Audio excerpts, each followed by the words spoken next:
বন্ধুরা, আজকে এই পার্টিকুলার ভিডিওর মাধ্যমে আমরা জানবো যে নির্মাণ সহায়ক যেটা 2024-এ হতে চলেছে, এই 2024-এ এনএস মানে নির্মাণ সহায়কের জন্য জিকে থেকে কি কি পড়াশুনো করতে হবে, মানে তার যে প্যাটার্নগুলো, প্রশ্নের প্যাটার্ন কীরকম, সেগুলো সম্পর্কে আমরা জানবো। এবং অলরেডি আজকের এই সিরিজে যে কটা প্রশ্ন করাবো এর মধ্যে 2 থেকে 3টে প্রশ্ন রয়েছে, যেটা অলরেডি আমাদের এই এনএস এক্সামে কিন্তু প্রিভিয়াস ইয়ারের প্রশ্ন।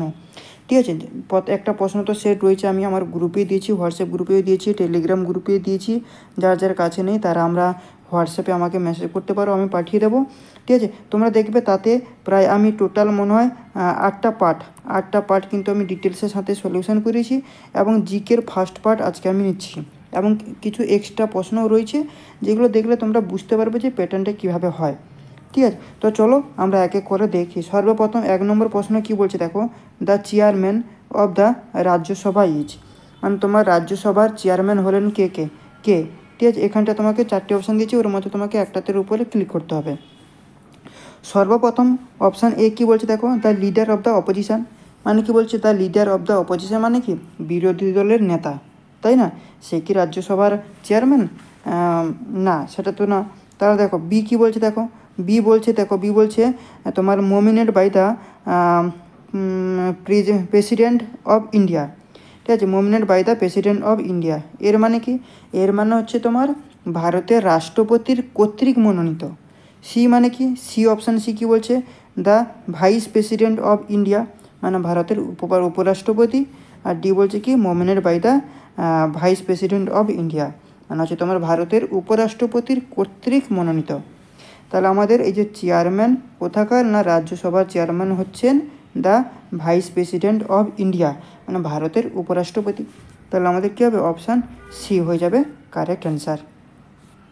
ঠিক আছে, এই ধরনের এই প্রশ্নটা কিন্তু অলরেডি আমাদের নির্মাণ সহায়কের এক্সামে কিন্তু প্রিভিয়াস ইয়ারের প্রশ্ন, সেখান থেকে কিন্তু কপি করে আমি এখানটায় তোমাদেরকে দেখালাম। তো চলো সেকেন্ড প্রশ্ন দেখবো আমরা।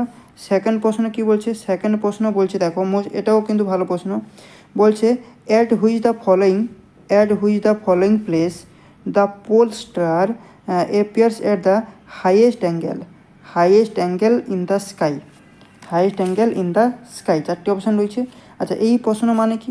এর মানে বলছে যে at which the following place, মানে নিচের কোন স্থানে মেরু নক্ষত্রটি আকাশের সর্বোচ্চ কোণে দেখা যায়।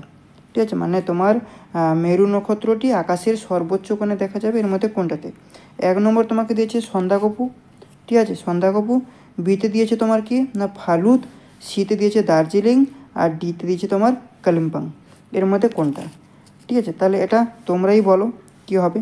যারা যারা দেখছো তোমরা প্রত্যেকেই, এটা তোমাদের জন্য থাকলো, তোমরা প্রত্যেকেই কিন্তু কমেন্ট সেকশানে কমেন্ট করো।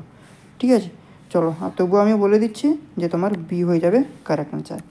ঠিক আছে, চলো 3 নম্বর হয়ে যাচ্ছে কি না সি বলছি। 3 নম্বরের কী বলছে দেখো, 3 নম্বরের যে প্রশ্নটা রয়েছে, the chairman of the Rajya Sabha. দেখো একই প্রশ্ন, কিন্তু এখানে বলছে রাজ্যসভার চেয়ারম্যান কে হলেন, কে, মানে 4টে অপশান দিয়েছে। আগের বারে 1 নম্বর প্রশ্নতে আমরা এই প্রশ্নটা পেয়েছিলাম। দেখো 1 নম্বর প্রশ্নতেও কিন্তু আমরা একই প্রশ্ন পেয়েছিলাম। কী প্রশ্ন ছিল দাদা? না দেখো, the chairman of the Rajya Sabha, আমরা কি বলেছিলাম, the vice president of India, মানে ভারতের উপরাষ্ট্রপতি। কিন্তু সেখানটায় এই যে এখন যে প্রশ্নটা আমরা পড়ছি 3 নম্বরে, সেখানে কিন্তু এই 4টি অপশান নেই, সেখানে কি রয়েছে না আলাদা অপশান রয়েছে। কি আলাদা অপশান রয়েছে দেখো, আলাদা অপশান রয়েছে বলতে এই যে দেখো কি বলছে, the chairman of the Rajya Sabha. Option A বলছে দেখো elected by the members of